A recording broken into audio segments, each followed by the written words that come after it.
અમદાવાદ મિત્ર ન્યૂઝની ટોપ 10 ખબરોમાં આપનું હાર્દિક સ્વાગત છે।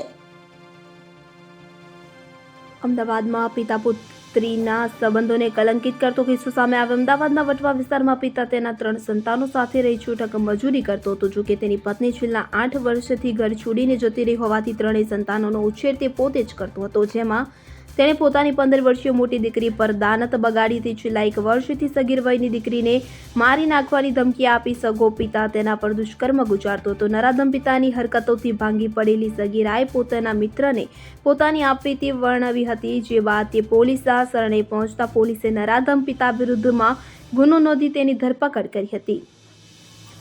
ડ્રાઈવર કંડક્ટરોએ ભેગા મળીને યુવકને માર માર્યો। અમદાવાદના લાલ દરવાજા એએમટીએસ ડેપોમાં શનિવારે સવારમાં ધબધબાટી બોલી હતી। એક પેસેન્જર યુવકે બસ ચલાવતા મોટી ઉંમરના ડ્રાઈવરને બસ કેમ મોડી લાવો કહીને બોલાચાલી કરી માર માર્યો હતો, તેમજ યુવકે ડ્રાઈવરને ધક્કો મારતા જમીન પર પટકાયા હતા। બાદમાં અન્ય ડ્રાઈવરો અને કંડક્ટરોનો પિત્તો ગયો હતો અને યુવકને ધોઈ નાખ્યો હતો। આ સમગ્ર ઘટના મોબાઈલના કેમેરામાં કેદ થઈ। આવતીકાલે રાજ્યભરમાં ગુજકેટની પરીક્ષા ગુજરાત માધ્યમિક અને ઉચ્ચતર માધ્યમિક શિક્ષણ બોર્ડ દ્વારા ઇજનેરી ફાર્મસી અભ્યાસક્રમોમાં પ્રવેશ માટે ગુજકેટની પરીક્ષા લેવામાં આવે છે। તો બોર્ડની પરીક્ષા પૂર્ણ થઈ છે, ત્યારે હવે આવતીકાલે રાજ્યભરમાં ધોરણ 12 સાયન્સના વિદ્યાર્થીઓની ગુજકેટની પરીક્ષા છે। સવારથી બપોર સુધી અલગ અલગ 3 સેશનમાં ગુજકેટની પરીક્ષા યોજાશે, જેમાં વિદ્યાર્થીએ પોતાની હોલ ટિકિટની સાથે એક આઈડી કાર્ડ પણ સાથે રાખવાનું રહેશે।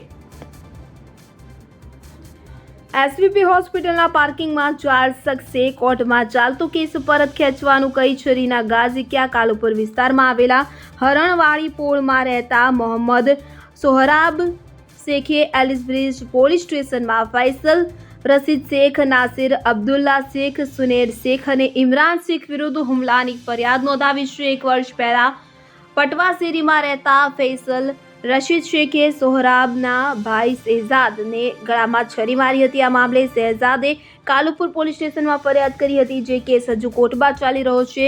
સોહરાબ તથા તેના ભાઈ શહેજાદને કેસ પરત ખેંચી લેવા માટે ફૈસલને અનેક વખત ધાકધમકી આપતો હતો।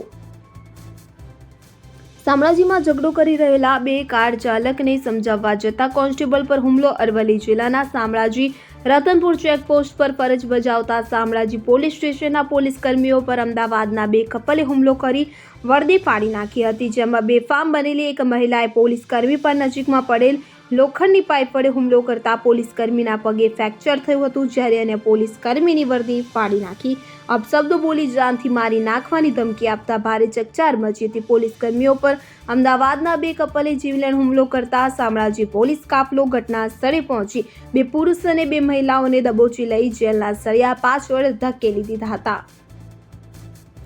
બાપુનગરમાં પુત્રએ પિતાને કપડાં ધોવાના ધોકાથી મોતને ઘાટ ઉતાર્યા। પુત્રએ પિતાને તમે કેમ મને તમારી સાથે રાખતા નથી કહીને ઝઘડો કરી ધોકાથી હુમલો કરી મોતને ઘાટ ઉતારી નાસી ગયો હતો, તેમજ દાદીને આ અંગે કોઈને કહેશો તો જાનથી મારી નાખીશું તેવી ધમકી આપી હતી, જેથી પોલીસ ઘટના સ્થળે પહોંચતા દાદીએ બાથરૂમમાં પડી જવાથી મોત નીપજ્યું હતું તેમ જણાવતા પોલીસે અકસ્માતે મોતનો ગુનો નોંધીને મૃતદેહ પોસ્ટમોર્ટમ અર્થે મોકલી આપ્યો। પોસ્ટમોર્ટમ રિપોર્ટ આવતા તેમનું બાથરૂમમાં પડી જવાથી નહીં પરંતુ હત્યા કરી હોવાનું સામે આવ્યું હતું।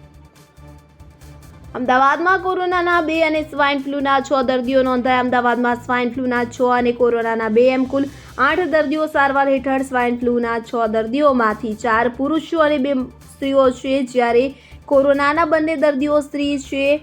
સ્વાઇન ફ્લૂના 5 દર્દીઓમાં 4 દર્દીઓ પુરુષો છે તો 2 દર્દીઓ સ્ત્રીઓ છે। આ દર્દીઓમાં 5 દર્દીઓ ગુજરાતના છે તો 1 દર્દી મધ્યપ્રદેશનો છે। આ દર્દીઓની ઉંમર 32 થી 65 વર્ષની વચ્ચે। અમદાવાદ મેમકો રોડ ઉપર આવેલા અરવિંદ આવિષ્કાર ફ્લેટના રહીશોનો બિલ્ડરની ઓફિસ બહાર હલ્લાબોલ। રહીશો દ્વારા બિલ્ડર અરવિંદ સ્માર્ટ સ્પેસ લિમિટેડની ઓફિસ બહાર વિરોધ પ્રદર્શન કરવામાં આવ્યું હતું। સ્થાનિક લોકોએ આક્ષેપ કર્યો છે કે જ્યારે અમે મકાન લેવા માટે આવ્યા હતા ત્યારે અનેક પ્રકારની વિવિધ સુવિધાઓ અને એમ્યુનિટીઝ બતાવવામાં આવી હતી, પરંતુ છેલ્લા 6 મહિનાથી તેઓ આ ફ્લેટ લઈ અને પસ્તાવો કરી રહ્યા છે। સ્થાનિક લોકોએ આક્ષેપ કર્યો છે કે બિલ્ડર દ્વારા ફ્લેટના ડી બ્લોક ની નીચેના ભાગે એસટીપી પ્લાન્ટ બનાવી દીધો છે, તેના કારણે ખૂબ જ દુર્ગંધ મારે છે.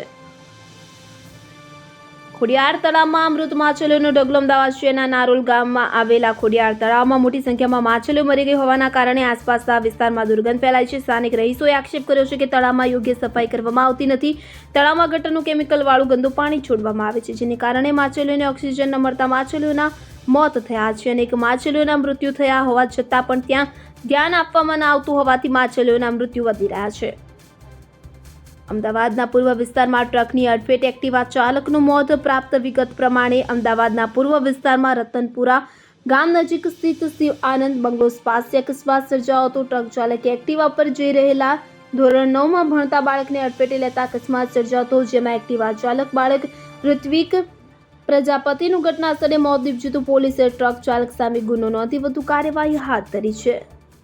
અહેમદાબાદ મિત્ર ન્યૂઝની યુટ્યુબ ચેનલને સબસ્ક્રાઇબ કરો અને બેલ આઇકોન જરૂરથી દબાવો, જેથી દરેક મહત્વના વિડીયોની નોટિફિકેશન તમને મળતા રહેશે.